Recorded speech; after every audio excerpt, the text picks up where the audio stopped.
Welcome everyone to the LACONI Technical Services section, Cataloging AV. Today we have Bobby Bothmann with us. He is the Metadata and Emerging Technology Librarian for Minnesota State University at Mankato.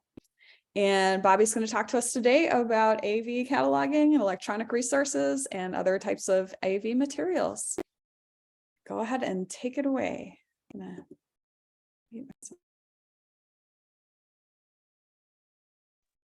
Get my screen shared. Thanks for having me, folks. There we go. If you also the slides are here at this bit.ly link, and I've put it in the chat. If you also want to open and look as we go through, feel free to do that as well. So they'll just live here, and you can come back to them anytime. So today, what we're going to do is talk a bit. So I'm guessing on these times, but we'll get a good break in at some point. We're going to go through the kind of core elements for media resources. We'll talk through some practical examples, and then we'll wind it up looking at a bit of subject cataloging. And can everyone hear me? Layla is not hearing me. I just want to make sure.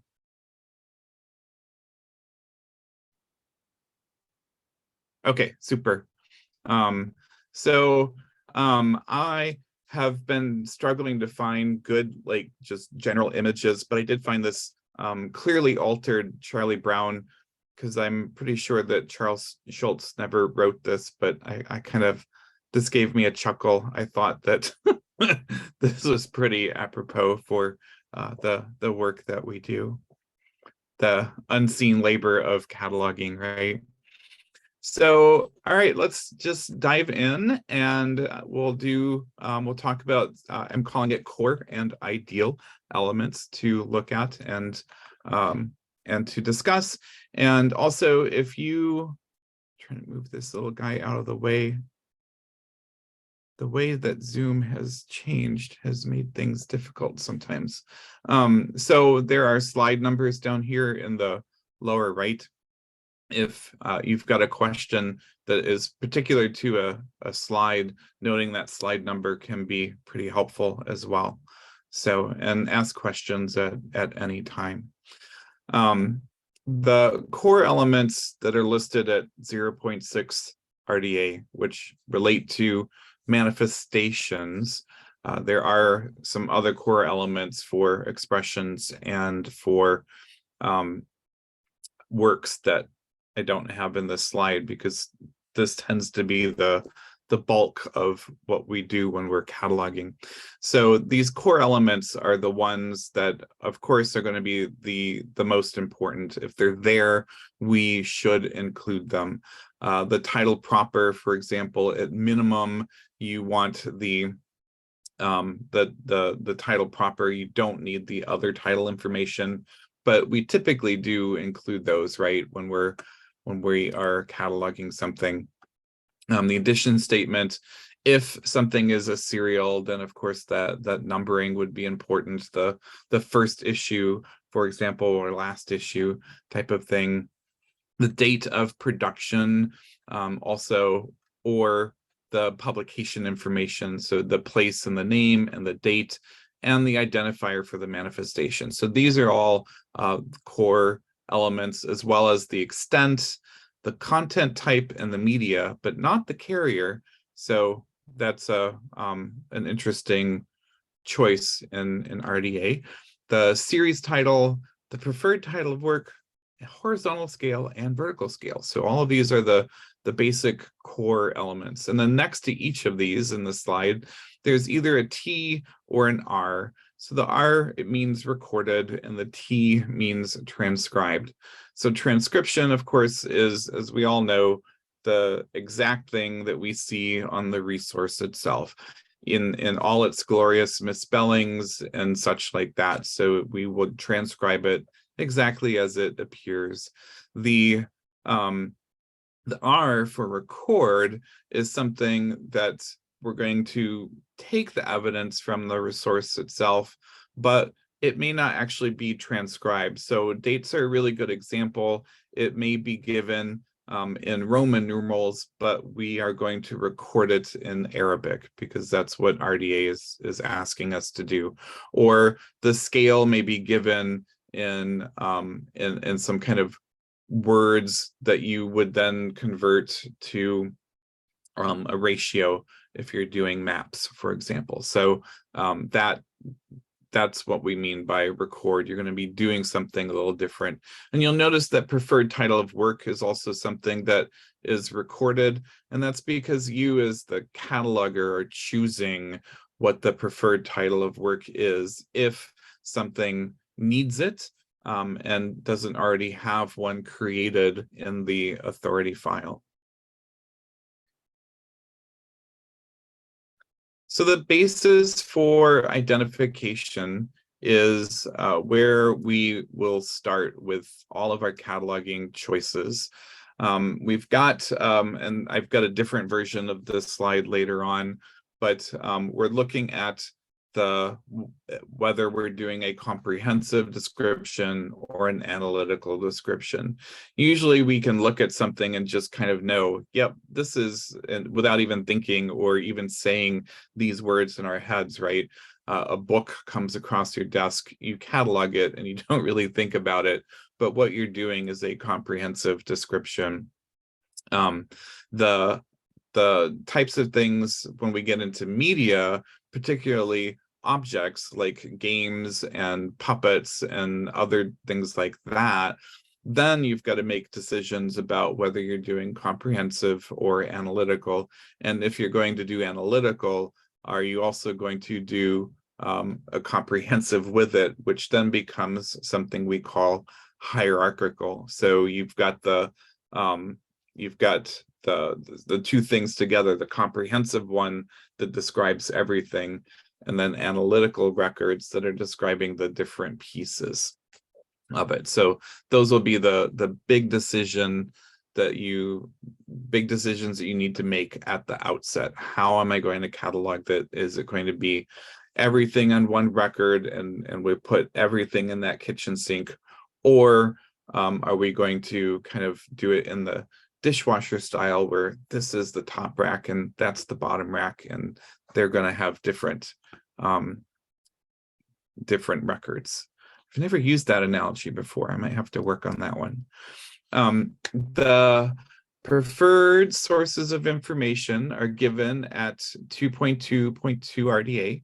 And what it's telling us to do is to treat both the storage medium, such as the tape, if it's a VHS, and the housing, such as the plastic thing that the tape is in, like the example of a cassette, as an integral part of the resource itself. So this, of course, really becomes problematic when we're doing some of those DVDs, because the date and information on the DVD could be on the carrier itself, on the disc label, could be a little different than what's on the container, because they'll update those container images.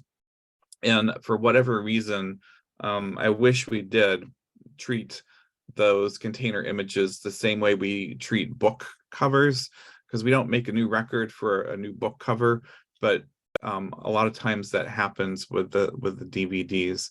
And this is where, in my opinion, RDA has not stepped up to really help us with how we're supposed to catalog those DVDs that do that sort of thing. For other types of media, though, the containers are really helpful and really come into play when you are creating your description. So particularly for a comprehensive description, and for games and kits particularly, the container is considered part of the resource itself. So anything coming off the container is fair game for you when you create your description. When you're presented with these types of things, then you want to look for the best presentation, hopefully formal presentation of the title.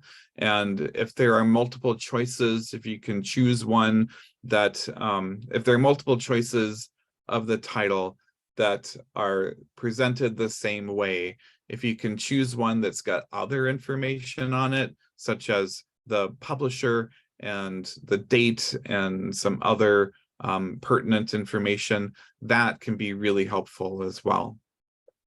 When we're dealing with media, if it's not a book and it's not a moving image, then there is no choice. We always have to provide a source of title note. And so in the little brown box down there, I've got a link to OLAC's source of title note for internet resources. So I know these are not internet resources, but if you go and you look at that particular resource, you can be inspired by how they have given different examples for giving notes for the source of the title proper.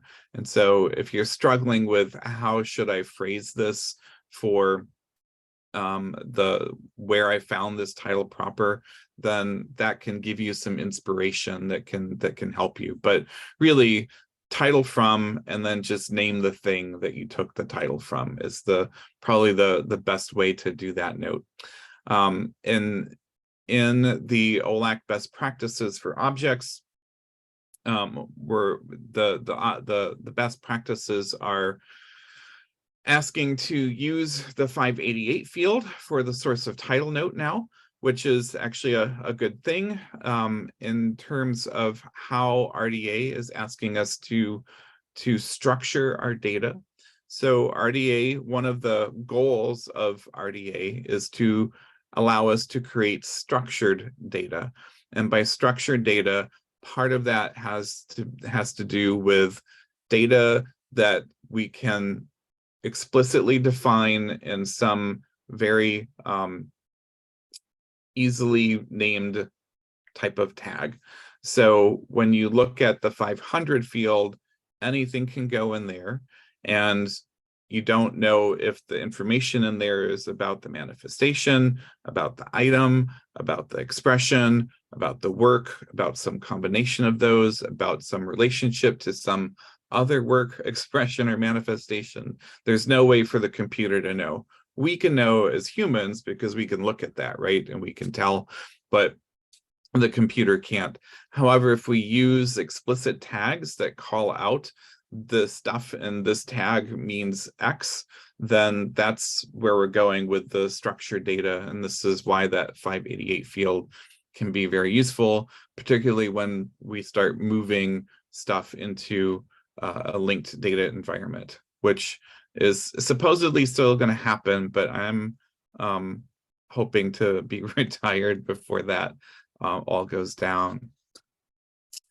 So other sources of information, if there's required information not present on the resource itself, and by required information, we're really talking about the title proper, the publisher name, the place of publication, and the date of publication. Those are the four attributes that have to be present in some form or other as the minimum of any description. So if that information isn't on the resource, then take it in this order of preference. Look for accompanying material, look for other published descriptions of the resource. That could be the publisher's website, for example. A container not issued as a part of the resource. So if you've got a library created kit that's got information on it, then that's a great source if the information isn't otherwise available on the resource. And then any other available resource, which could mean you as the cataloger. So you are an available source of information for stuff. And if you can deduce it, or if you just kind of know because this publisher, that publisher is from this country or that state or that city, for example, then you can supply that information for the place of publication as an example. So always give your supplied information for your transcribed elements in square brackets. The only transcribed element that never goes in brackets is the title. Anything in the title field itself, the title proper, other title information, part, number, that type of thing. So it will never have brackets. Instead, you will have that 588 field note that will tell you or tell other catalogers really that this is where I took the title from. Bobby, we have a quick question that I think Sure. referring to like a previous page. I apologize, I just saw it. Nope. Vicky is asking, is it okay to change the wording in OCLC when they have said title from cell sheet? And she's using the container for the title. Yes, So absolutely. I think so. So I'm sorry, I'm moving slides while I'm trying to find where it was. Apologies. Yes, I think so. I have I've seen that happen before. I've done it myself. If you are enhancing a record and you are taking information from a better source in some way, it's think of it as like I would look at a cell sheet as kind of CIP like, right?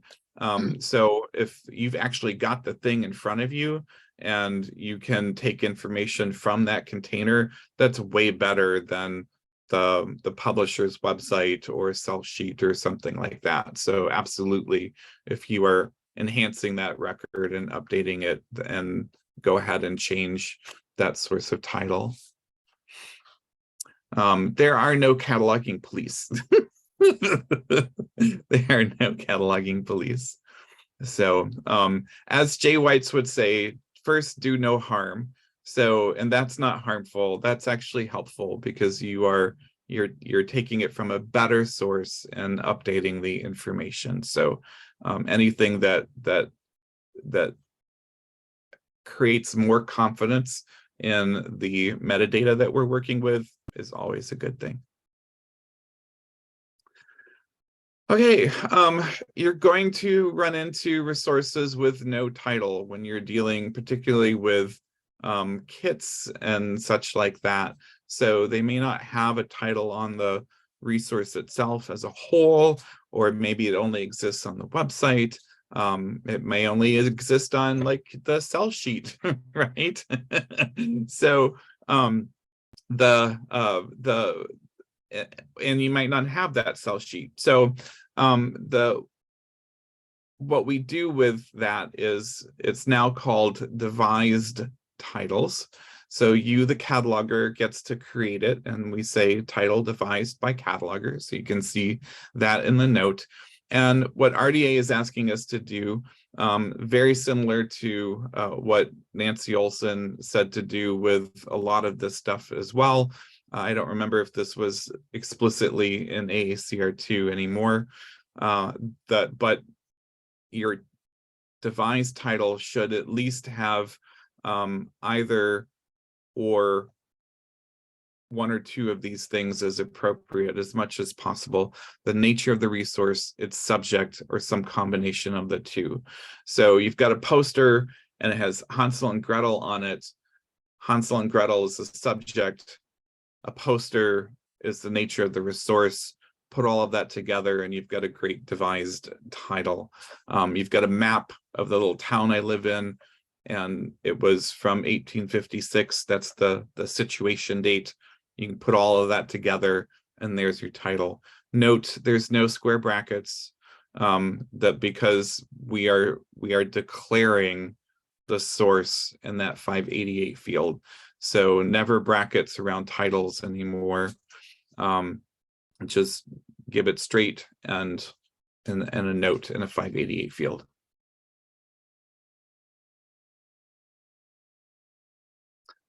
Production statement. So this is actually could come up with library created kits in particular, and some like distributor publisher type of kits in some cases, depending on what happens. So the production statement is used for resources that are unpublished. And we're asked to assume that an object of any kind is unpublished when in doubt.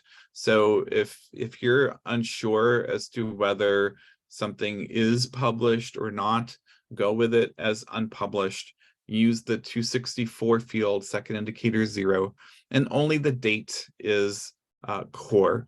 And there has to be a date of some kind, whether it's a publication date or a production date.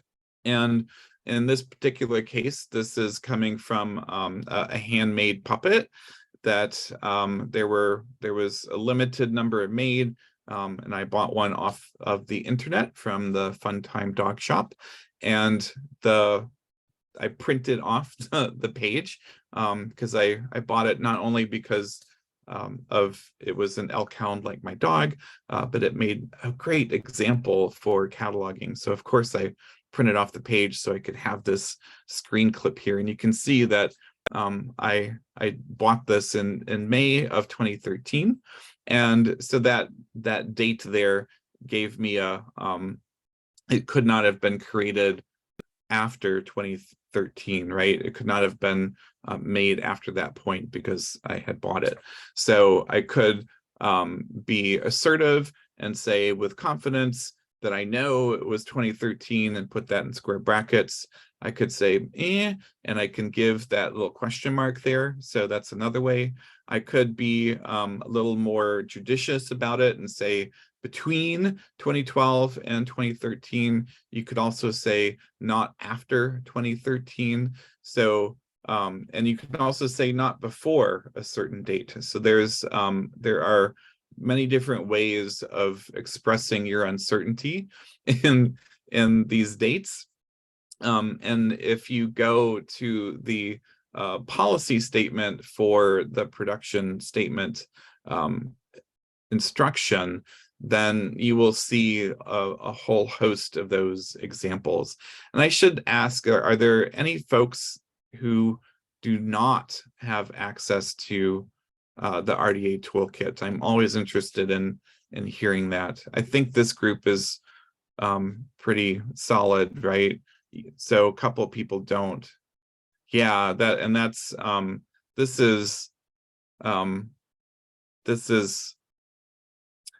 that's an issue that I have. I won't talk about that because it makes me angry about how expensive it is, and it's a privilege thing, and yeah. Anyway, moving on with that. Publication statement is core. So if you don't have a production statement, you must have a publication statement. So it's going to be one or the other. And if it's a naturally occurring object, you're not going to have a publication statement because naturally occurring objects are not published. But if you've got like a little, rock identification kit, the kit itself has been published, not the rocks, but the rocks are part of the whole thing. So, so keep that distinction in mind. If you were to buy like a meteorite just to have as a sample, there's no publication date there, but you could have a collection date that you might know, and that's something that you can provide as well as a production date. So 264 second indicator 0, and the again the OLAC best practices for objects has some good information about dealing with those naturally occurring objects if they appear. So when you see terms like issued or release, these are indications of publication, but it's kind of iffy if we should actually take those as explicit statements of publication. So I've been personally erring on the side of caution. And when I see issued or release dates, then I use those to infer a publication date and I put it in square brackets. I haven't been taking those as explicit publication dates at all, just to be on the safe side. So that's my personal preference with that. I don't think that I don't think that there's any real guidance on that at this point. So a publication statement should be obvious. Don't assume or guess, right? It should kind of be right there in your face. And if it's not, then that's when you're going to go to your publisher non-identified types of statements. So those, of course, will go in square brackets. The place of publication, if you can guess what the country or the state was, you can put those in square brackets. You want to use the form of the name as it appears in the name authority files, and that's how we get Great Britain, United States, or New York with state in parentheses if you think it's coming from New York State. And then, of course, the date of publication can be all sorts of things, like not before, between, not after, that type of thing. So you've got to have all three of these pieces for something that has been published, even if you end up saying not identified for each of those. But if you have to go that route, the more you can give some sort of guesstimate with a date, even if it's not before today, the day you're cataloging it, or the day it was acquired, that's something, right? So that's a date. And while it seems kind of meaningless now, in 10 years, it'll be really helpful. And boy, 10 years seem to go by really fast these days. Here we've got some other examples of publication statements coming from the containers. So remember that containers are an integral part of these resources.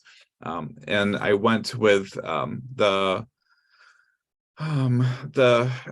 maybe the distributor, maybe the publisher. It's hard to know. In this case, Mayfair Games is the US publisher of the Catan games, so that's what we did here.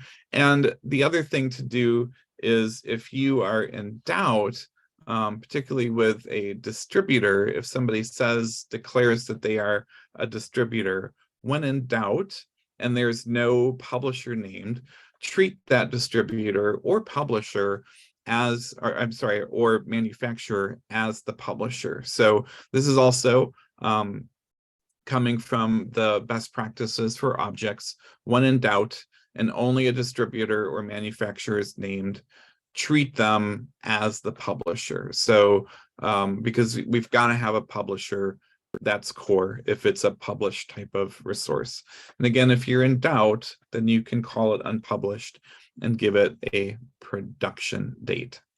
And always prefer taking that distributor or manufacturer information from the resource itself. And if you can deduce it in some fashion and supply it, then that is also okay, particularly if it's deemed important for identification.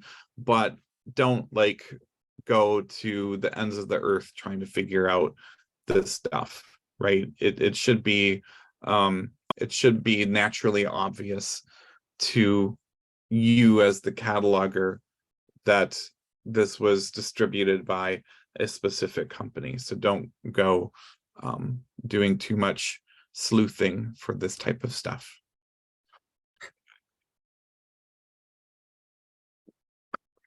So best practices for production, publication, distribution, and manufacture.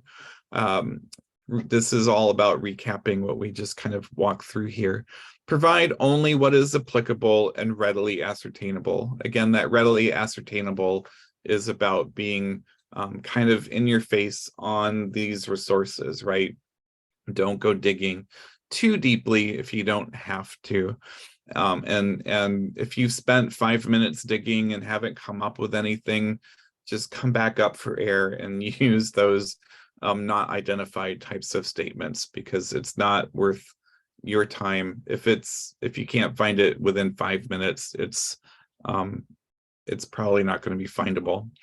Assume something is unpublished when in doubt. Assume a named distributor or manufacturer is the publisher when in doubt. Transcribe or record information from the resource in the most logical corresponding element. So if it looks like a publication date, then put it in that spot. If it looks like a publisher name, put it in that spot. Generally record all the statements present unless doing so is impracticable. So this is the idea that if the publication statement is clear, of course you're going to give that. But if the distributor statement is not very clear, and it would be kind of difficult to put that together, that's not very practical. So don't worry about that. We only need the publication statement. Avoid those not identified statements as much as possible, but don't avoid them like the plague. They're there to be used because you can't find that information. So don't be shy about it.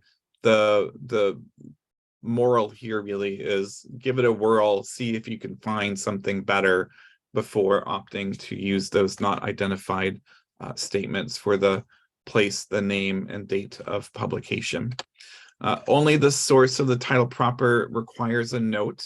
That is to say that you could give all of your supplied information in your description with no square brackets, and then in your note say that you took this information from here, that information from there.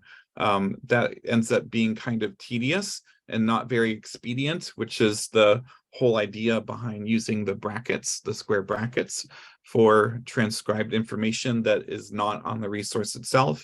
And we all kind of know what that means. And do the users really care where we source some of this stuff? Maybe not. So, you can certainly use those notes to say, I got this information for the date from the publisher's website. And that's totally fine if you feel it's important for identification, but it's not necessary. You can just use those brackets. And kind of restating a couple of things earlier, but with more examples here. Again, assume an object is unpublished if there is no indication otherwise. We're going to use that 264 field with a second indicator 0, and you only need a subfield C. So record or supply a date of production. So if a date of production is evident, then transcribe it, record it, as you see there, the first one, 2020. Otherwise, you can use some of these statements, and you can even use century. So you can see 19th century ? So maybe it was published in the 1800s or produced in the 1800s. For naturally occurring objects, they are all unpublished. So you are not going to use any 264 field for naturally occurring objects, but optionally, you could use it for the date it was collected in the field. So if the date of collection is known, then you may certainly record that in a 264 second indicator 0. And often we give a note about that as well. So that's an option for you if you've got anything like that. And I have a husky talking behind me. If you hear that, that's what's happening. The identifier is core. So any identifier for the manifestation. For a lot of these things, we don't often have much other than the UPC code or maybe a catalog code. And sometimes the catalog code may only be present on the website. And it may only be present for like a year or two before it disappears because they revamp the website or they go out of business or something like that. It doesn't matter. If you see it and you can provide it, then that's totally fine. Because one of the things that we as catalogers will often have when these things come across our desk is we might have that that acquisition information, and it might give these little codes, right? And so that can be super helpful. I know that's helped me a lot when I've been cataloging different body parts for the anatomy lab, is those different codes in the 028s and 024s. So, make copious use of those when you see a number and you can identify it as a UPC, give it in the 024. If you see something that looks like it could be a catalog number, a 028 is great. The SKU number is another example that I think I think we treat that as a 024 because it's similar to a UPC in nature, and there are some indicator codes for that as well. So, and if you end up putting a UPC in a 028 somehow, some way, it's still there and it's still identifiable. So there are no cataloging police. It may not be the most ideal spot for it, and you can certainly update and change that, but don't feel bad that you find that way. And just instead of saying, why did they do that, say, I'm thankful they did this, I will just update it. So that's because I personally have sometimes been frustrated with some of the records that I've seen, but I also know that some of this stuff is given to us by vendors. It's created by pulling out of Excel files. It could be done by students just to get it into the catalog so that people have access to it. So I'm trying hard not to judge anymore when I see some of these records. The extent is another core element, and this is one that we'll play with a little more when we get into some of the examples. So ideally, in a lot of the generic types of resources, books, video recordings, audio recordings, we've got a carrier term that has a term that we can use in the extent, 1 video disc, 2 volumes, that type of thing. And the kits and things like that don't lend themselves to those extent terms, particularly when you get into some proprietary types of resources like the Playaways and the Voxes. So RDA used to have this list that you see in the first column as examples of specific terms. They've removed those in one of those updates, but I still have this from the early days of official RDA, and keep them in these slides so that I can have access to them. Any of these terms are totally applicable for use as an extent term. And if any of these don't work and something else is better, then you should just use it. So the best practice is to use something that would be identifiable to your users.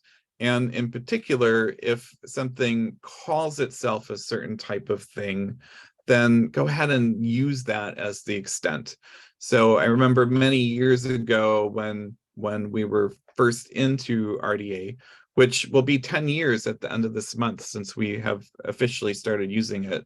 I had a conversation with Julie Moore and probably Kelly McGrath and Jay Whites and some other OLAC peoples who are very intelligent about this stuff. And we talked about the Playaway and what to do with it and what kind of extent term should we use. And the Jay Whites's wisdom was, if it calls itself this thing, let's just use that because that's the way that RDA is telling us to do it. So 1 Playaway, 1 Playaway view, 1 Voxbook, one Wonderbook, etc. And then there may be some things you need to play with, like Raspberry Pi kit or book club kit or something like that. So don't be shy about those things.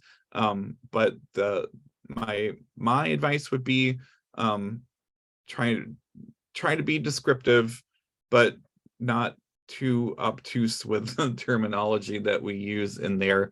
Again, I question whether our users really ever look this closely at that extent term.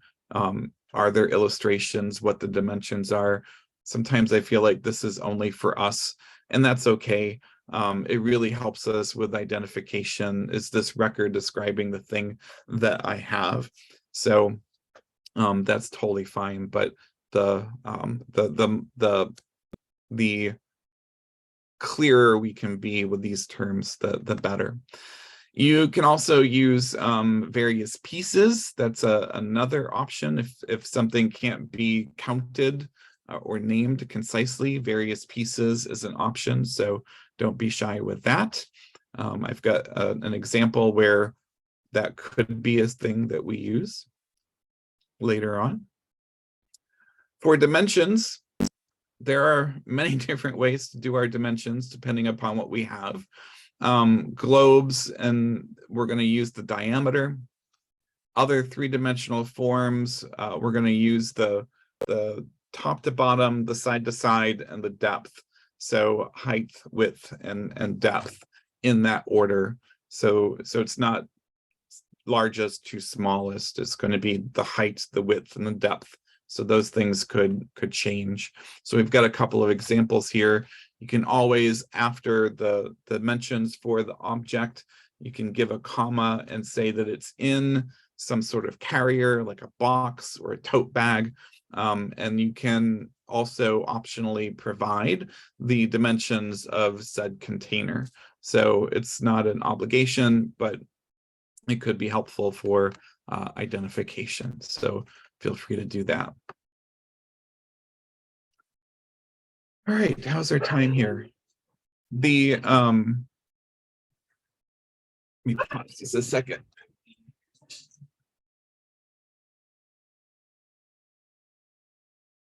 So the 3,4x fields, these 3,4x fields of interest, there's lots of them out there.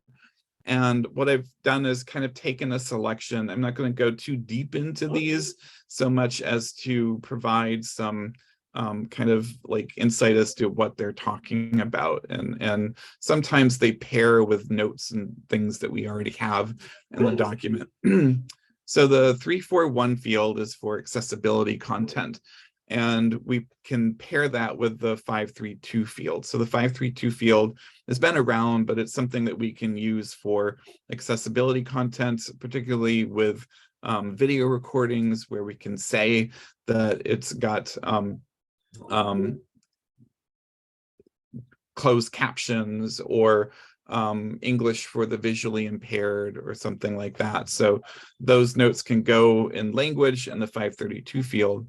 The 341 field, all these 3XX fields, they're all about linked data. They're all about using controlled vocabulary terms that will end up being useful in a linked data environment. So they're not really meant to be seen or by the patrons in a display, rather in some sort of drop down or facets or something like that, to in a discovery tool to really reduce your result set. So your accessibility content 341 field, you want to use different terms from some controlled vocabularies. The 344 field, if there's audio present, then and you can use one or more of those terms for sound characteristics. 346 for video characteristics is really only meant for analog, but we're also using it on DVDs for the broadcast standards, so NTSC or PAL, for example. 347 is where our region codes for video recordings go, or the encoding format, so anything that is digital and you know what the encoding format is, you can put that there. The 521 field, where we talk about the target audience, also the fixed field for target audience, those two things can provide us the evidence for finding controlled vocabulary terms for the audience characteristics, and those go in a 385 field. 386 is the same type of thing, but it's describing the creator or contributor characteristics. Really helpful for special collections or documenting diversity. So the creator identifies as this ethnic group, for example, then you can use that term in there, and then that can be helpful for people who are looking for things that were created by people from a specific ethnic group, if that's something of interest for them. And 385 and 386, we have those demographic group terms from the Library of Congress. Those are really helpful, useful vocabularies, but you can use any vocabulary for any of these things. And then the last one that could be useful is the 388 field for the time period of creation.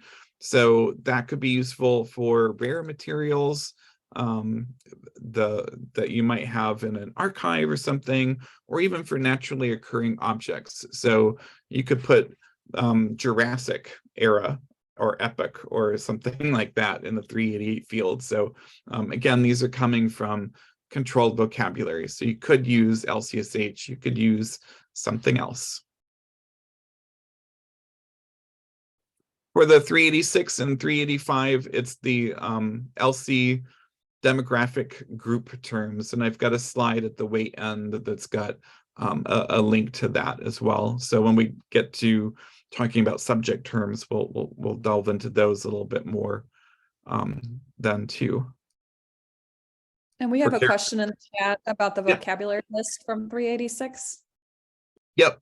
Yes, the which is the for the 386, 385 vocabulary list, the demographic group terms, if you've got class web, they're available there. It's freely available on the web, and there's a link at the end to take you to the term list and also the guide documents as well.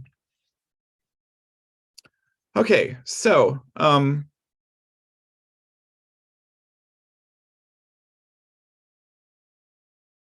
yeah, we are very close to our break. Very good. Okay.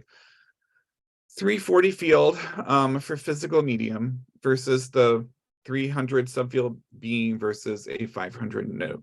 So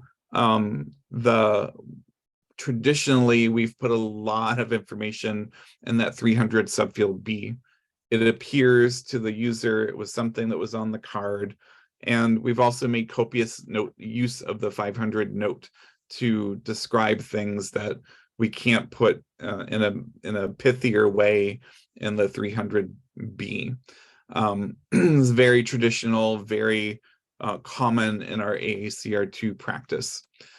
Keeping in mind that RDA is designed for linked data, is designed for as much structured data as possible, then that's where this 340 field really starts to come into play. We've had the 340 field actually for a very long time, but you're starting to see it more. I'm seeing it more on even on DVDs, and in particular on objects, board games, on anatomical models and things like that. So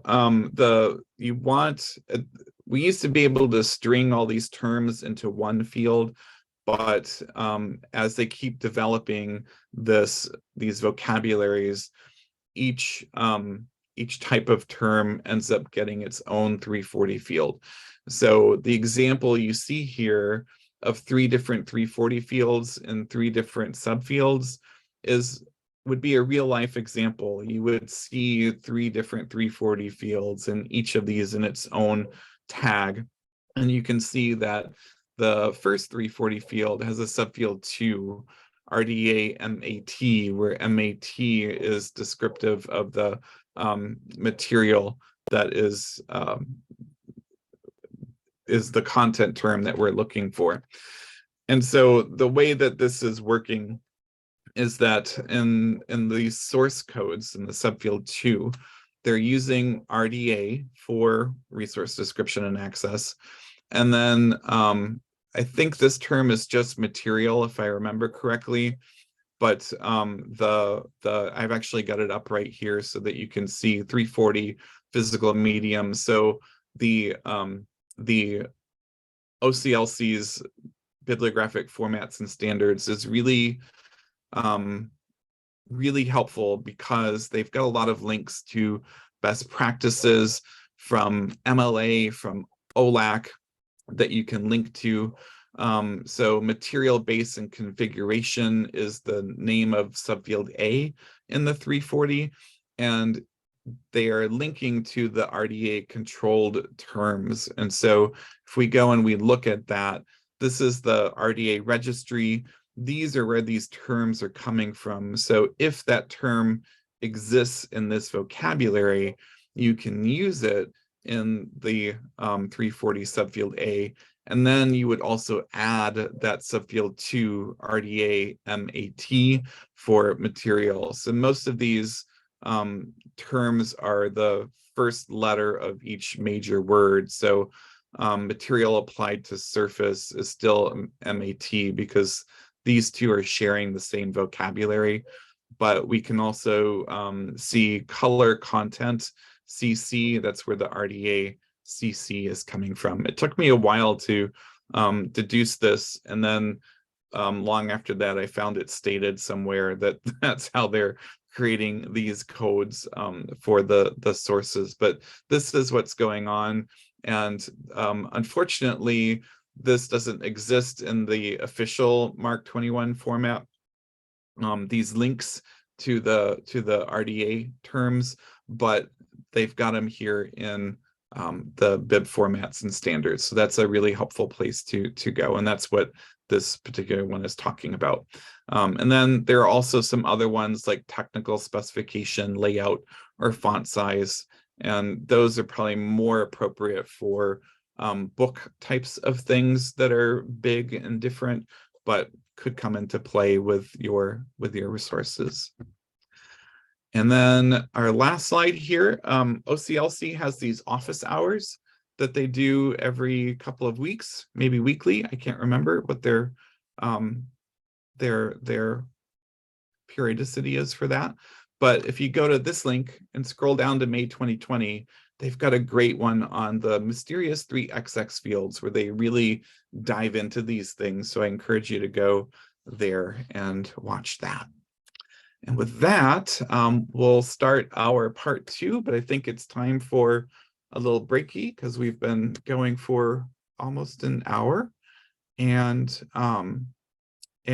you can carry, here is the link again for these slides.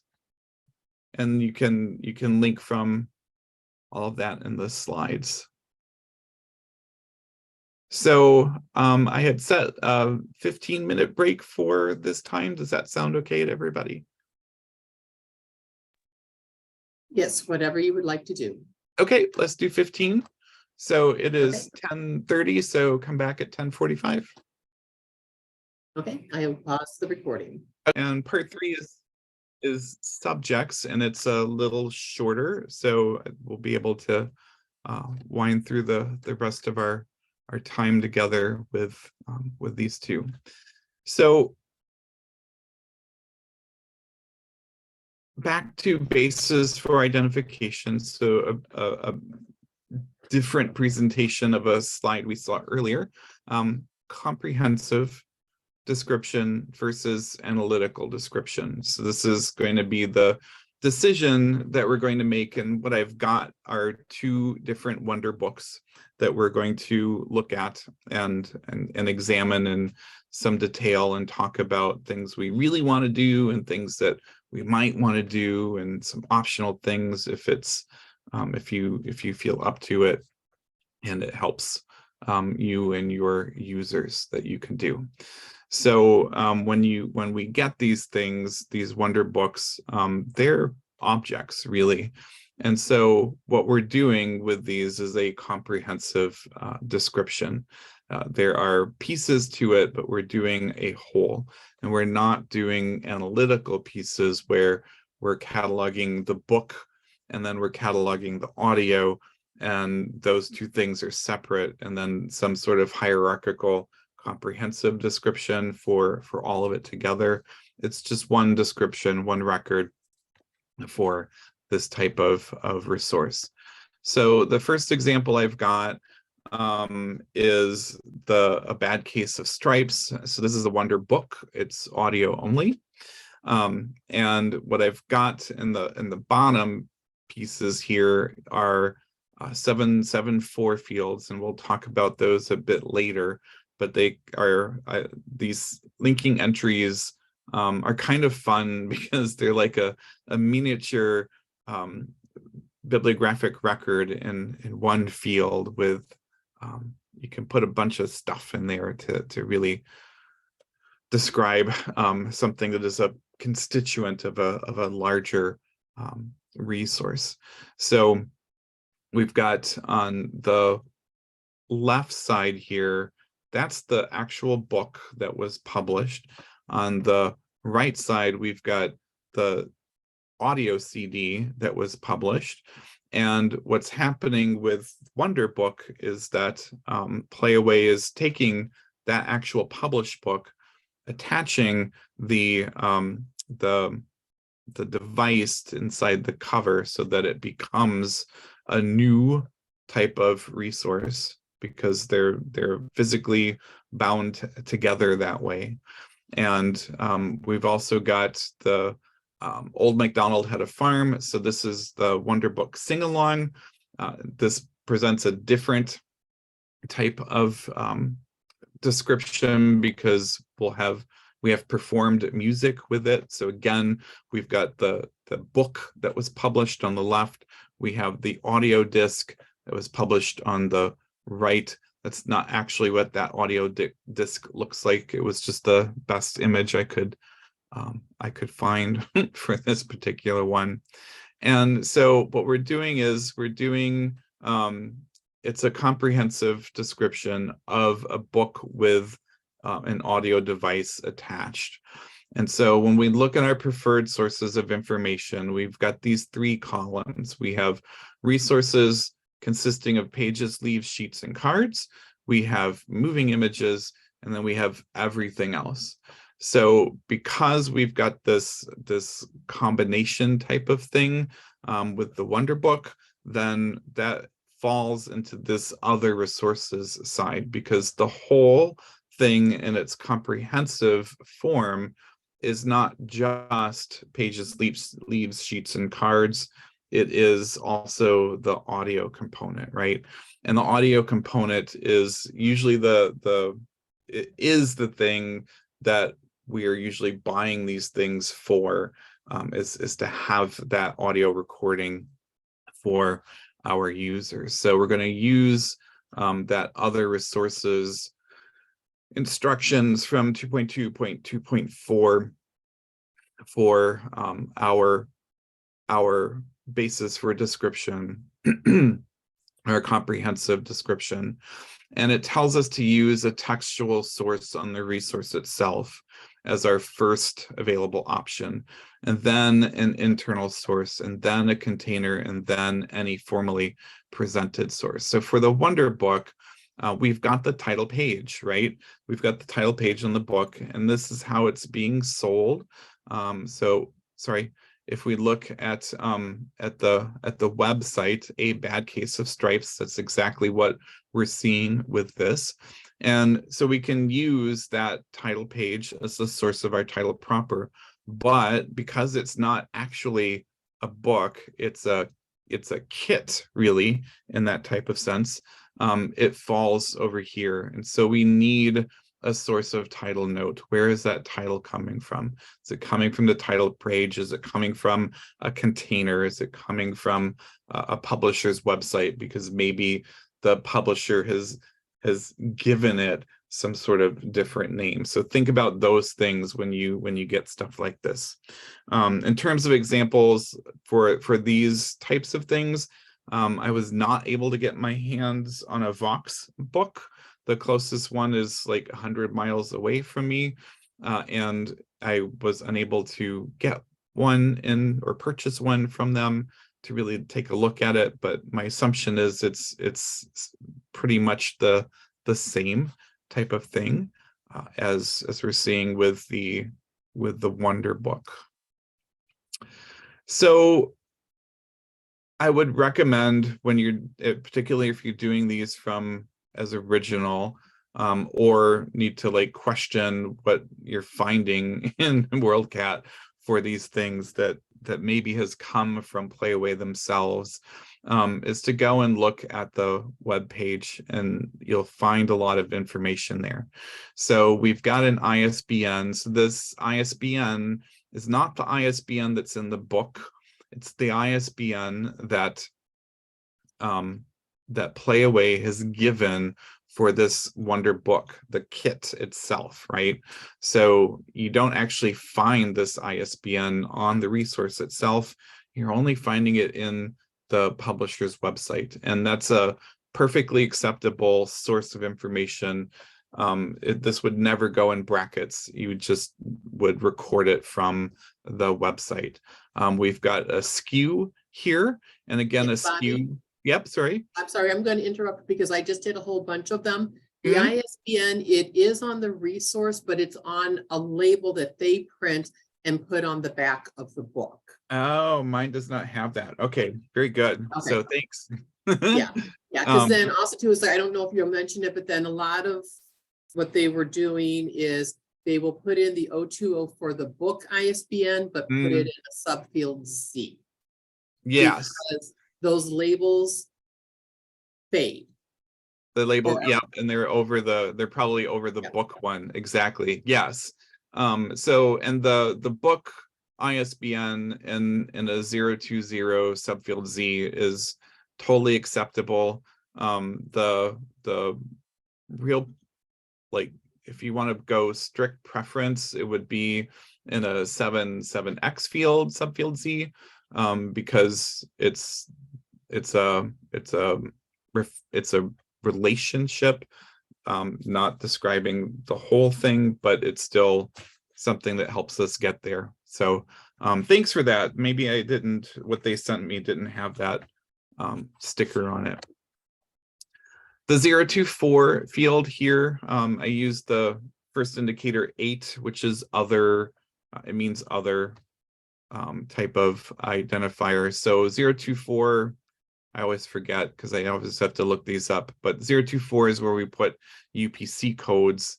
UPC and SKU are kind of siblings types of numbers. So the 024 for a SKU number is a good place to put that. So that could be helpful here. In this particular case, they didn't have an audio publisher for A Bad Case of Stripes. This is coming off of Old MacDonald, the audio publisher being Orange Sky. And Orange Sky is actually the publishing name house for Playaway.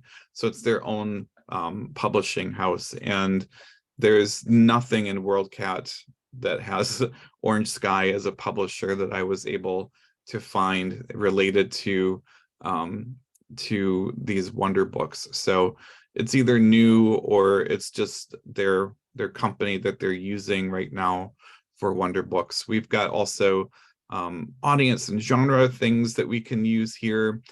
Duration, this is something that I wasn't able to find on the sticker on the inside of the cover. So the duration of the audio and the release date. And so this release date is what I use to infer the publication date. In terms of the, I've seen a couple of different things in WorldCat. I've seen one Wonderbook, period. I've seen one Wonderbook, parentheses, one volume, unpaged, and then nothing else. I've seen one Wonderbook. No, I've seen just one audio-enabled book, and then sometimes one volume, sometimes not. So it's kind of been all over the place. I haven't seen anything very consistent. But if you step back and you look at what RDA is asking you to do, all you need to do is say one Wonderbook. And then optionally, you can, in parentheses, describe the parts of that whole bundle or kit, if you will, whichever term you want to use. And so what I did here, and this is my own devising, but I took that audio-enabled language and just used audio-enabled device, and then added the duration there, following it with one volume. And then I actually counted the pages, and here's why. I have heard from several, particularly school librarians, that how frustrated they are with one volume unpaged, because when they have students come in who have an assignment to find a book that is at least X number of pages, this type of description, one volume unpaged, doesn't serve them. So it's very difficult for them to find a book in the catalog on a topic of interest that meets their page requirements. So for these picture books in particular, it's pretty easy to just count those and multiply by 2 and get the number of pages and put that in there. It doesn't take too much time. If you feel that so I would encourage you also to do that. If you feel like you've miscounted, or you're not quite sure should that title page be counted as part of it, you can always use the word approximately 26 unnumbered pages in front of that. So this is the one volume unpaged is LC's preference because it's expeditious, and they are all about, if you look at their policy statements, everything is about being expedient and fast. And this adds a little time, but it's kind of insignificant, really. And it helps the user, so why not? So, and if I didn't find, maybe it's covered, I'm not sure, by that other sticker, but I didn't really see anything in there about target audience. So grades pre-K to 1, I just recorded what I saw right here in the 521 field. So feel free to make copious use of the web page to either verify and update, or particularly if you are doing original cataloging for this information. Hey, Bobby. There was one comment that Amy from Woodridge, her children's staff totally agrees with having the numbers, and it's something I would start to do. I do have a nitpicky question. Sure. That there in your 300 in the subfield B, you do illustrations, comma, color. Yes. Why isn't it color illustrations? Because color is not an adjective. Color is a statement that color is present. It is. So again, remember, this is RDA is about structured data. So the illustration content is one attribute of the expression. Color content is a different attribute of the expression. And illustrations, comma, color is this is actually the first time I've actually seen this written is in the best practices for cataloging comics and graphic novels. But the idea here is that these things are now separable. So again, thinking linked data, illustrations is one thing, color is another thing. And there are things like the book with no pictures is all colors. So color is present, even though there's no illustrations. There are other things that have color and have illustrations, but it might not be the illustrations that have the color. And that's the whole point of these elements, is to state illustrations are present, color is present. Okay, and this is across the board for basically like all print material, because this is the first time I've seen this, because all the examples I've seen has always shown color illustration. Yes, and that is because color illustrations is what we always did in AACR2, and there's, quite frankly, a lot of people don't want to give it up. There is a little option somewhere in RDA, official RDA, that you can do that, and I think that's but I think it's specific. It's not meant to be generally used, but I think a lot of people are interpreting it as general. And I think also, particularly when we get to official RDA, that this would become more strict. So when you think about those, when you think about the cataloging tools that we will end up using in the future, where we're linking to specific terms, we're not actually typing things, you would just choose the term illustrations and you would choose the term color, and they'll just be there as URIs. We'll see words, but they'll be URIs. So I don't know if that helps. And Amy, yes. And so RDA, like AACR2, is written in English and uses English spelling. So if you see anything from outside of the US, the spelling will be in English, and then American spelling don't change. So if it's coming in English, don't change it to American, and vice versa. The English speaking world is not changing American spelling to English spelling. So that's the kind of agreement there. So yeah, illustrations, because this is one attribute, color, because it's a different attribute, and we're separating attributes with commas. This is a totally RDA type of thing that's well, it's not new because we're 10 years in, but it's something that hasn't been talked about a whole lot.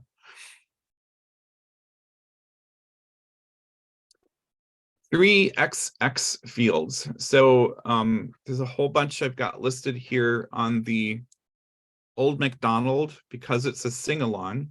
There's performed music. There's also spoken word, because it's read. There's text, because there's the book with the text, and it's a picture book, so we can optionally add still image to that as well. The order of these is not important. However, I personally like to put them in an order that makes sense in terms of what the main intent is.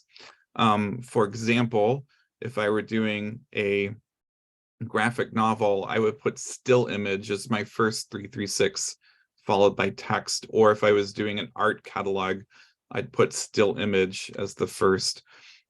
Here we've got performed music followed by spoken word. For a bad case of stripes, which is just an audiobook, I would put spoken word first. So that's what I have been doing, because in my head, I see that and I say, this is the intention, that this is really about, it's a sing-along, so it's about the performed music. There's also spoken word, text, and still image. But again, the order doesn't really matter in how it goes in there, because this isn't meant to be displayed to users. It's meant to be used in facets for refining your search results, and for choosing different types of resources. We have audio and unmediated as our media terms. We have other and volume for our carriers. So volume, of course, for the book, and other for the plastic device that's the player itself. For the sound characteristics in 344, the sound is digital. It's a digital carrier for the sound, and it is in stereo. So you don't need to see that it is in stereo to use the term stereo. You can make an assumption that anything that has been recorded particularly in this century is stereo. And usually at this point, if it's mono, then it will explicitly say that. And if it doesn't see anything, you can assume stereo. So you could leave that off, you could add it. Either way is totally fine.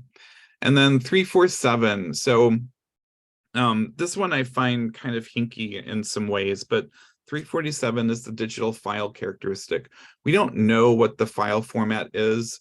It's not a computer, it is a computer file, but it's not one that we can manipulate with a computer. It can only be used with that specific device. So even though computer is and computer should actually be up here as a media as well, maybe up there as a media as well. I am I think that's more optional. I find that actually misleading because you don't need a computer to make use of this device. It's all contained in there. So my preference would be to only use computer as a medium term when you actually need a computer to use that particular resource, right? But the audio file, we don't know what the encoding format is or anything like that, but audio file at least lets us know that it's a digital file that we've got in that container. Again, the bib formats and standards has great information for all of these terms and codes and such. So, and linking to the RDA registry, so you can really get to the term list and find things that are meant to be used in these fields for a linked data environment. So here's a tip for you, is something that I do. This is in my connection. I make a lot of use of the text strings to type things for me so that A, I don't misspell it, B, things that I do all the time, use all the time. Because I'm a Mac user, some of these things are harder to do, like the copyright symbol. So oops, I have that set up for myself, and then I just kind of edit the date every couple years for the date that I'm going to use the most often. But one of the things I've got is this one for DVDs, and I just kind of put the whole kitchen sink in, everything that I might use on a DVD. And the beauty of this is that when you apply this to a record that you're working on, particularly one that you might be updating, you get those little triangles over here. And so you know it's the one that you've added. So you can delete the ones that are duplicating what already exists, or you can delete the 344 that is one long string and just ends with subfield 2 RDA, because OCLC has made that not I lost the word, when you can't validate on those very well anymore, and they're looking for this type of layout with these types of codes, which I can never remember. But since most of these terms are pretty standard, that's what I did with this text string, and it's been really helpful. And so like the one right here where I've got ratio in all caps, that's a cue for my eyes to edit that, for example. So it helps me with the typing, and then I just go through and look at each one. Is it valid? Does it need to be edited? Does it need to be deleted? Is it already there and I delete it? That type of thing. But just a tip to these text strings are super helpful. And the other thing that if you do use these, if you do hit enter so that you've got a blank line, that will also create a new field for you, so you don't have to remember to hit enter and start this in a blank field. So lots of fun stuff in Connection Client that can be useful there. So Lisa, what I did was I found a bibliographic record that had all of these things in it, and I just copied it and then added the text string. It should be on your toolbar at the top. I think Rails is your like OCLC regional, right? I'm sure there's people there that can help. OCLC can help you do that as well. Diana, I do not think that this is available in the browser, only in the client. I don't use the browser much because it doesn't allow a lot of these easy, fun things like macros and things like that. So, Erica, thank you for that link. That's helpful. Publication information. So here's the device with the audio on it, and there's a little headphone jack here, and then the port for the micro USB for charging, and then they've got this sticker in here, and the sticker is meant to be used it's on all of them, so regardless of what's happening, whether it's a read along or a sing along. But down here we've got our this is what I used for the publication information, and remember from a couple slides earlier that release date is what I use to infer a publication date. So I look at this Wonderbook read along, Wonderbook sing along, and I wonder about the utility of this as a series statement, maybe. I think that's certainly an option. I haven't actually seen that in any of the records in OCLC that I looked at. It's not to say it didn't happen. I didn't actually look for it that way, but that could be also an option, is to take this as a series statement and put it in a 490 and an 830 for access that way.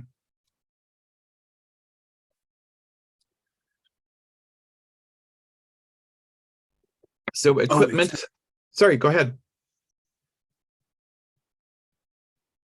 Was someone asking a question?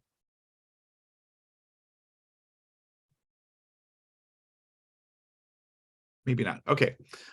So equipment and miscellaneous notes.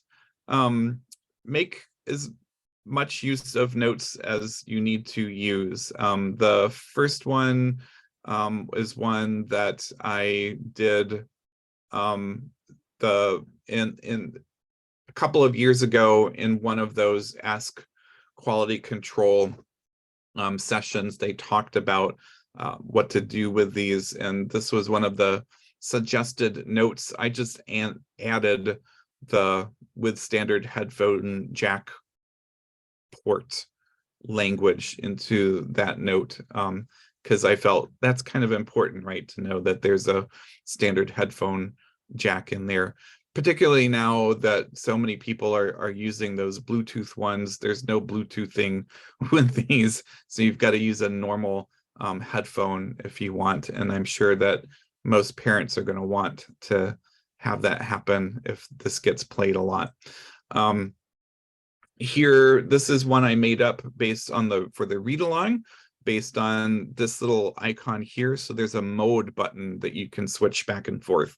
So the book is about is the audio book itself, and then for the book, at least for this one, with the little dialogue clouds there, it asks questions.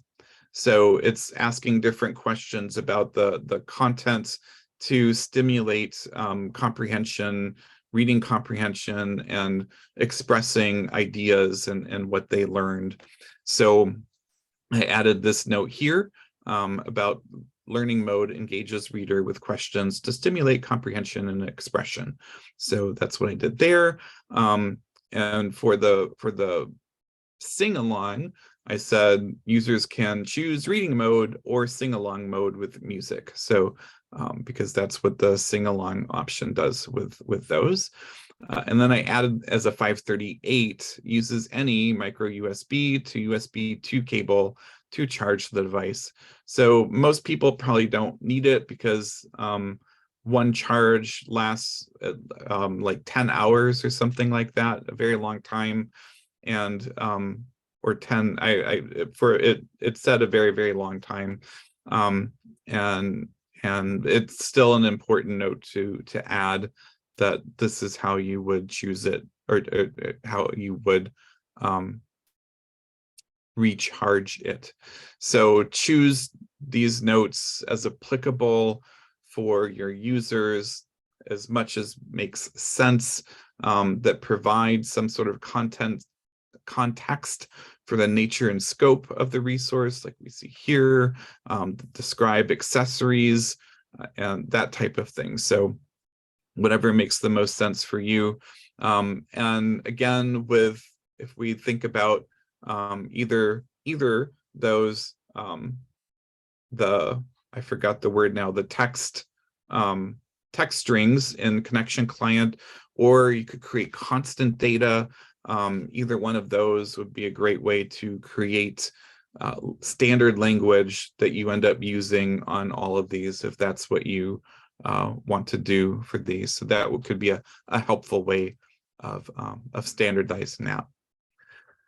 Here, so this is getting into weeds, and I intentionally wanted to go into weeds a little bit with this because it presented a really great opportunity to look at it and talk about this. Is this something you need to do? No. Is this something you might want to do for fun to really get your cataloging geek on? Maybe. The structured relationships in RDA allow us to identify in the description itself, for a comprehensive description, what some of the components are. So if you've got a kit or bundle of something that is comprised of different separately published things, then that 774 field, which means constituent entity or component, is something that you can use to describe in as much gory detail as you want what that thing is. So what I've done here is I've added a container of expression to just kind of link it to the spoken word expression. So that's super generic, maybe not necessarily needed, but it links up with this second 774 here, where I've used equivalent manifestation. So I have to look at my notes here because I thought long and hard about what term should I use from Appendix J of RDA for this.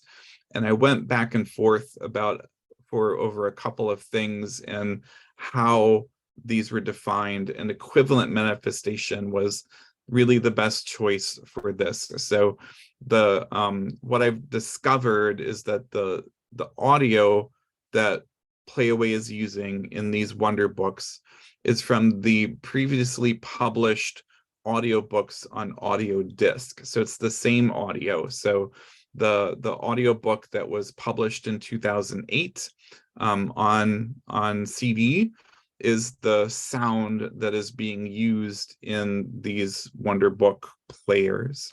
So that's where it's coming from. So it's an equivalent manifestation. It's the same content, but on a different type of manifestation, this Wonderbook player. And what I did here was I just added as much information from that bibliographic record as I could to really show, and you wouldn't need to go this in depth, but to really show that this is coming from that audio book, that we've got this phonogram P 2008, that it was narrated by Natalie Naudus, And can we assume, Julie's asking, can we assume that this is usually the case? And I would say yes, because if we look at this, the narrator is Natalie Naudus. So it's the same narrator.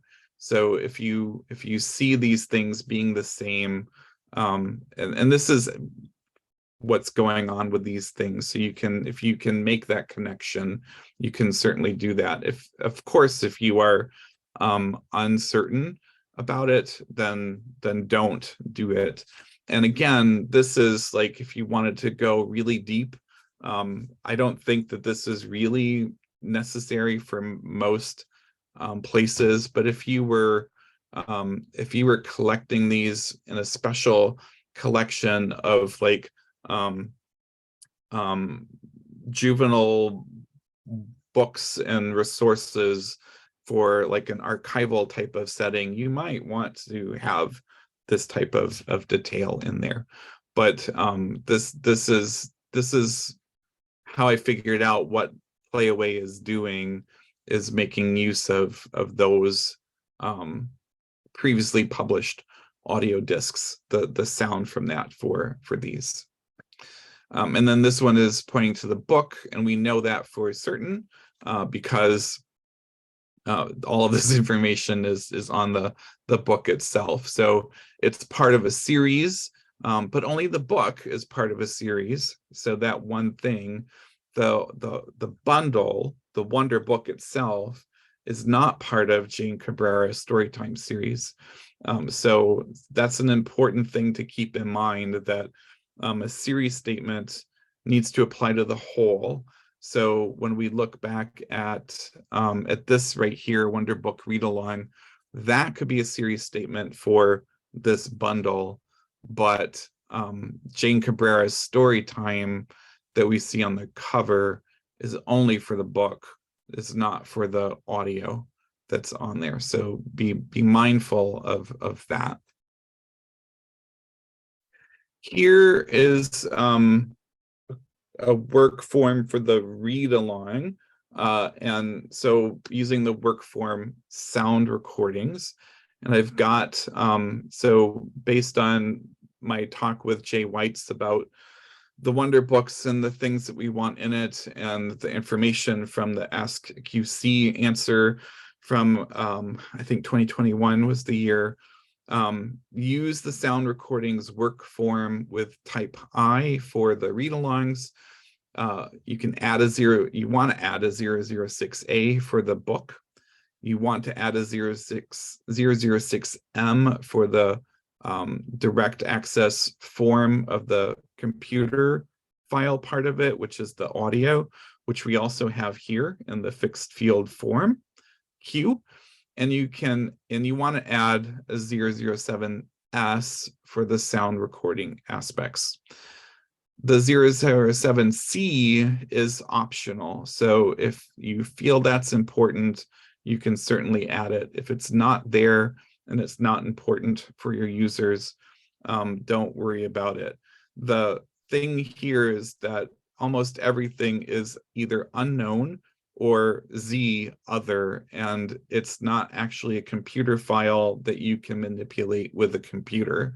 So again, it comes around to that, is this misleading information? Because even though it's digital, it's not really something you can manipulate with a computer. So the 007C may be a misleading element. Does it hurt anything? No. Does it help anything? Probably not. So totally optional there. And that's why it would be optional. For the sing-along, we've got type J because of the performed music, because of the singing. And so we've got the same set of 006s and 007s here with some minor changes. And in the notes on this, I talk a little bit more about like composition, the SG for song, for example, literary text Z in this particular case, because it's not a book. and folk music is not fiction. So in our 006, we don't have the code 1 for fiction for the literary format. But what I did do is I added a 006I for the spoken word part of it, because in this sing-along book, there is an option to just read it out loud. So I added that for the spoken word aspect of it. So this could be overkill, I don't know, but it accurately describes a component of the sound that is there. So I did one of these with a book work form, and I did one of these as an audio work form, and then I brought it into our sandbox. So we use Alma in my consortium, and I brought it into the sandbox to just kind of see what it looks like, and does Alma make use of those 006 fields in any way? And no, it really doesn't. So the book shows up, the book work form shows up as book. The spoken word work form shows up as audio. And this music score facet that you see over here is for the next entry in the result list. So, and this is, what this is really pointing out is why you would want to use the sound recording work form for these, is because you want it to really show up to your users as audio, because that's why you're buying it, right? And you may actually already have the print book alone by itself in your juvenile collection. So, and that would show up as book. And so I know we're all on probably many different systems, and these systems do different things with the work form, the type code, and how that displays. But that would be something to be really mindful of. So it may be that you need to adjust something when you bring it into your system. But just keep in mind that what we're talking about, I'm going to go back a slide, with using these work forms and types for these types of resources. This is what we want to see and what we want to replace and update and do in WorldCat for all of us to make use of. All right, so that was a more in-depth walkthrough of the Wonderbook itself, and I'm going to use it as a jumping off point to touch on and look at a couple of other examples. So here is a tape measure that we got for our library a couple of years ago, because people are always asking for rulers, tape measures for things. So we bought a couple and put them in our supplemental educational collection with barcodes on them so people can check them out. And what I found in doing this is that, I did this for fun because I thought, why not? I'm a cataloger. It can be really fun to do all of this. Do people really need to know that it's the extra MARC edition, that it was manufactured by Great Neck, that type of thing? No, they just want a tape measure. So I don't know that some of this stuff in here is really all that useful when you get into some types of objects like tools. They just need the identifying pieces of it, and that's probably all that's needed. I just went with 264.3 for manufacture for this because I didn't take it as something that could be published. But one tape measure, 8x8x4, which is describing this 25-foot tape is what I used here, because that's it would be silly to do this one in metric, since it's actually only imperial units, and it's actually, this picture is 12 feet, but the one I actually have was 25 feet. So that's the discrepancy there. And we got it because it had all those little marks for the 1/8, 1/4, etc. Board games. So this is a new one we just got, Disparity Trap. And what we've got in here is, I wanted to zoom in on the 300 in particular, but one game. So we're giving the extent as one game. And then optionally, and this is usually what you end up doing with board games, but in parentheses, you can list out all the things that are in there. And this is also where you might end up saying various pieces. So it may be uncountable. It may not be practical to count it. And various pieces is an okay thing to do. And there's no like core thing to measure for dimensions. So in container and providing measurements for the container there. And we've got our 336, 337, 338 fields here. Here's a 340, and this one is all material. So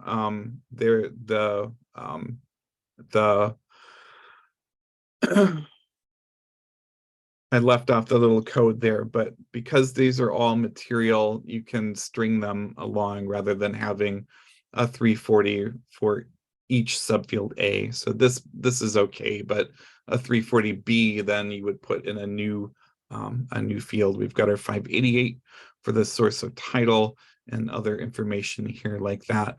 So Carrie's asking, why is there no subfield B in the 300? That's an RDA thing. So you don't really need it here. You could certainly add, there really aren't, so illustrative content is meant to say that there are illustrations that support the content. So if you've got a book with text and it's talking about something, and you've got a graph or you've got an image that's displaying what's being described, that's that supporting type of content. But for some things, if there's no supporting illustration, then it's really not that necessary to have it. And we've got, you can do in the 340 field if you really want that color is present, but for some things you don't really need a subfield B. That's not to say that and I will admit that I haven't cataloged this yet. We just got it. So this is the one that we own. It came in 2 days ago. And this is what I found in OCLC. And that I just doctored a little bit to add like creator and things like that. But yeah, the subfield B doesn't get used as much on a lot of objects. So it just kind of depends on which object it is. Here we've got Creator 3, which is a model kit with all these little sticks and balls that you can create these structures with. So in the 300 field, we don't have you can do this without like one something. So you don't have to say one model kit or something like that, or one Zoom toolkit or anything. You can just dive right in and say there are X number of connector balls, blue struts, yellow struts, etc., in plastic container, and give dimensions like that. So that's totally fine. This could also be one where you say one kit, parentheses, various pieces. So, this is what it came with. This is what was listed on the actual guide of what's in there. And we've actually lost a couple of these struts over time. And I know somebody counted, and that sticker that you see right there, somebody actually counted. But you can also see here, again, no subfield B there. So that while these things do have color, I think that's the idea with RDA, is that it's not really all that helpful sometimes to have that subfield B for some of these objects. Not to say that you can't have it, it's just not terribly necessary. Here we've got skeletal hand, and this one is using color in the subfield B. So in this one, we've got one plastic model hand. So again, this is the cataloger really just kind of putting together words, devising an extent term for this. And the thing here that is also of note is that we've got an added entry for an author, as well as a relationship for container of expression with the little book that came with the guide. So this kit is skeletal hand, and it's the hand and the book together that create the kit, and we can see that here. So you could also instead have a second 300 field for the book itself. So either way, the subfield E appended to the one for the model, or if you want to look at them more co-equally, you can have a second 300 field for that. So that's totally fine. Here's Raspberry Pi. This is the one that we just bought the other day, because when I was looking for it to prepare for this presentation, we found out that our Raspberry Pi that was supposed to be on the shelf was shipped off to a department that had a whole bunch of them. So we've lost it. And so this is the new one that we're going to buy. This is describing a CanaKit, which is the creator of said Raspberry Pi and also the publisher. So what we see here is Raspberry Pi 3 Ultimate Starter Kit. So that's what we're getting from the container as the title. I've added my own cataloger devised preferred form of preferred title here in the 130 field, because there are a lot of Raspberry Pi 3s out there. And one of the aspects of RDA is that everything should have its own preferred access point for the work, which we get when something is created by a person, and we've got a 100 field there. So that part is easy. But when we have title only entry, then that's where we can run into titles that conflict. So we could have Raspberry Pi 3 by CanaKit, by this manufacturer, by that manufacturer, and they're different things. So we need to have these preferred titles to differentiate those different works from each other. And there are a variety of different editions that you can do. This one I just chose the creator because that made the most sense, and that would be the most identifiable when you're looking at this. STEAM kits and STEM kits. So I chose this one on dogs for obvious reasons. This one is actually meant for adults, but they've got lots of them also for kids. This is a series called Stay Sharp Kits, and it's from Penworthy. And so here's a picture, here's a description, and this is a publisher of STEAM kits who is buying a bunch of different books and games and things like that and putting them together to create the kit. So we've got this release date where all of these things in the bag.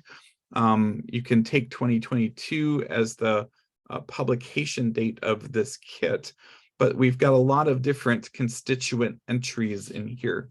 So when we construct this record, we've got, I've got a typo there, sorry, Dogs Kit as our title. This is the title that the publisher gave it. So we'll have, so that's probably on the kit somewhere. So we'll need a 588 in here for that. But what I really wanted to draw attention to is the 300 field. So you could say one kit, you could say one Stay Sharp kit. You could just dive in and give in a comma separated list the things that are in there: a paperback book, dominoes, cards, etc., reusable art sheets. And then they've got in gusseted tote, 43 by 16 by 35. It is part of a series, so we've got that series title there.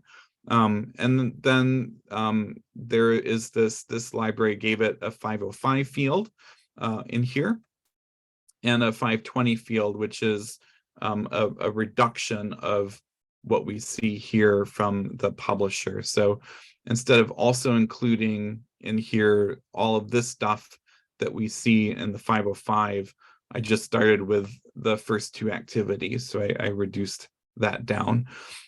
So if you think back to how we talk through the the Wonderbook, and all of those principles and things that we're looking at, they come into play here. In particular, with the where we ended with the Wonderbook, with those constituent entry 774 fields. So this might be an even more appropriate place to have a number of 774 fields to identify each of these individually published constituents of the larger kit. So because you may also want to have 700 or 730 container of expression. And I should mention that that the powers that be are eschewing that container of work, those things that use work in parentheses in favor of expression as a it relates to the way that official RDA is working. So we're going to see less of the container of motion picture adaptation of blah, blah, blah, whatever it happens to be, work in favor of expression. So that's one thing we'll be seeing more. Here, it reminds me of, is anyone from Hinsdale? I found these a couple of years ago. So this is a library created type of kit that they're calling these memory kits. So they've put together these different kits, again, for adults, often for Alzheimer's or other people who are suffering memory loss, because these can be helpful for them. And here's the way that they have been putting it into their catalog. Pretty simple. They're just HDS memory kits. These, again, they're library created, and libraries can create kits as they wish as well. And so this is how they're displaying physical description. They're just stating what's in there. So you can keep these pretty simple as well, because their shelf life might not be that long when they do it. This is one that my library created. We bought these bags, we bought copies of books, and we put them in there. Some of them have also printed out little guides, and they're book club kits. And so we created this record to describe the kit itself. So I made this preferred form of title so that it didn't get confused with the actual book that we also have on the shelf in the general collection, for example. So so this is a pretty simple, basic kit record that we've got. It's not in WorldCat, it's just in our own local catalog. All right, we're right on time here. So we're gonna wind down with thinking a little bit about subject headings. And so for subject analysis, a lot of stuff will be straightforward, but when we end up with objects and stuff, sometimes it can be really frustrating to find subject headings that might be meaningful. And one thing to just really think about is that we probably don't need that many, particularly if you've got good terms in your 520 fields and 500 fields for keyword access. Also, with a lot of these things, we're making more use of genre form terms as well. The skeletal hand is a pretty easy one. hand anatomy models. So that's a super easy one to do. The dogs kit, you could do dogs study and teaching activity programs. So that could be that. I think that could be a viable subject analysis for that particular kit. But more often, you are probably going to need to pair some sort of subject term with a genre term. So we have nothing in LCSH or its free-floating subdivisions that describes games in terms of board games. The only one there, games, is for use only under ethnic group terms. So here for Disparity Trap, which is about it's a game to teach and learn about privilege and racism. You could use privilege social psychology as the subject heading from LCSH and pair it with board games from the genre form turn list. So these two together would give you that description in a controlled vocabulary way of what the subject is. So I kind of put together a use of the most useful free-floating subdivisions I could find, and there really aren't that many. So we've got subfield V, the form identification, also V miscellanea, another form one. This one presenting characteristics of a group for the purpose of determining the names of its members. So it could be really great for flashcards that identify animals or foods or things like that. Miscellanea for unusual or miscellaneous facts about the subject without continuous text, as well as for works in a question answer format. So again, flashcards, also trivia games works well. Models, it's a topical subdivision, but we would use it under terms of objects and organs and regions of the body, like we saw for the skeletal hand. So your anatomy body parts are all going to end up with subfield X models on there. And also, if you've got some of those STEM kits as well, where you build little cars and things, those would be models, and you could also use models on those. Our normal ones, juvenile films, juvenile software, juvenile sound recordings. We don't have these terms for non-juvenile things, unfortunately. There is software, I lie, but films and sound recordings we don't have, alas. But these, if you've got juvenile stuff, make use of those. Pictorial works when things are full of images. Songs and music can be useful for the things that have song and music in them. For example, the Old MacDonald Had a Farm book.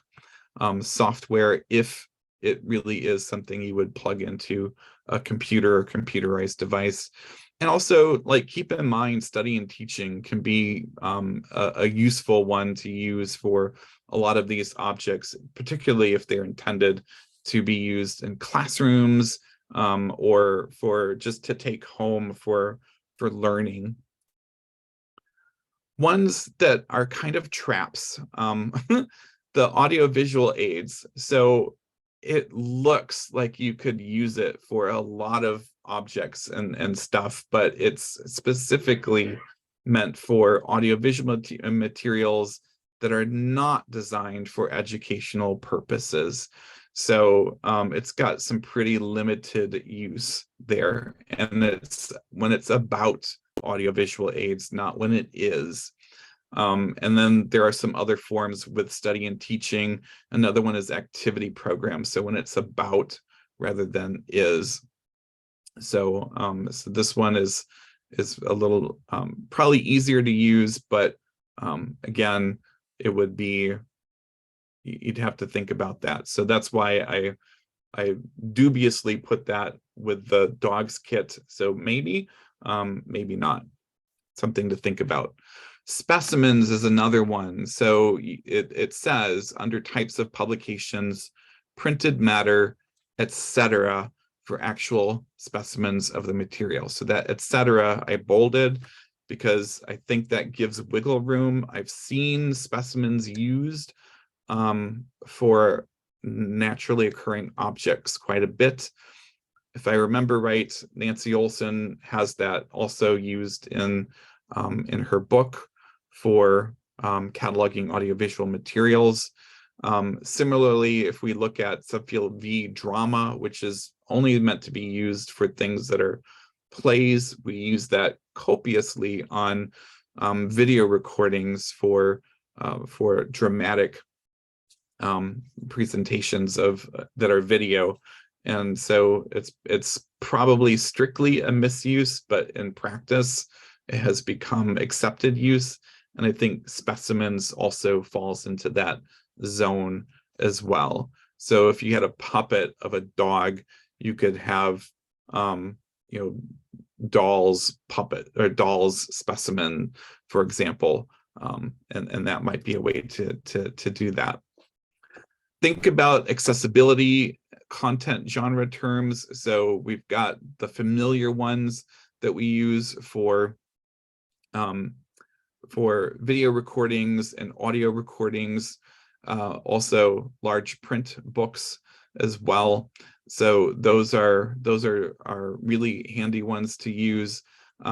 If there are other accessibility content language that you use in a 532 field, then think about, is there a genre form term that could coordinate with that you could put into a 655 field, like large print books. And wrapping up, here are some resources. So earlier we were talking about the 385 field and 386 field. So here is that LC demographic group terms. And it's great because not only does it have the list of terms, but it's got all of these worksheets that help you with not only proposing new terms, but using these terms in cataloging. So lots of great guidance in here on the use of this particular vocabulary. Similarly, the LC genre form terms also does the same type of presentation, has the same set of types of instructions and such. Both of these vocabularies, if you have access to Class Web, they're both in Class Web, so you can get to them there. But but having these links to the documentation for them is really helpful. And last but not least, the OLAC best practices documents all live here. And so there's bunches of them here that you can get to. So I encourage you to come take a look at those, because they could be helpful for some other thing you're working on. The one that I consulted most for this is the best practices for cataloging objects using RDA and MARC 21. So it's quite lengthy. I can't remember, what are we, 165 pages. There are lots of example bibliographic records in here in MARC to also look at, as well as examples in the explanation content area. So a really good resource for these. And you can always email me if you've got other questions. And these are the hounds that you heard: Bella, Rebel, and Bandit. And we have a few minutes for questions.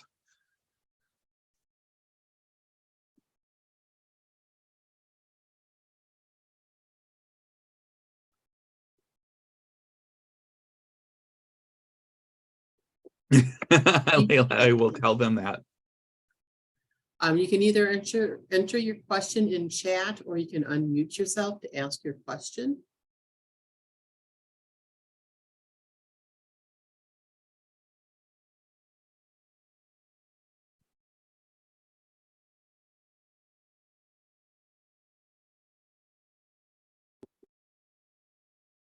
Yeah, Bobby, I will say thank you for focusing on the Vox and Wonderbooks. That has been a tremendous help. It's like I will now be able to create my own cheat sheet. Yeah, and make use of, if you're a connection client user, those text strings are so helpful. Yeah, I'm going to have to investigate that. I've never used, I use the constant data, but I've not used the text strings. Yeah, they're super helpful because I forget sometimes the name that I used, but the text strings, you can drop down and click and you know what you're choosing. So that's why I like those a lot. Thank you all for the kind words.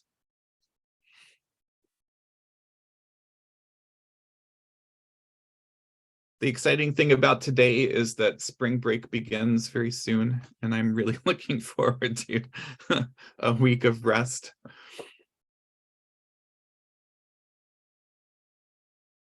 Thanks, Erica.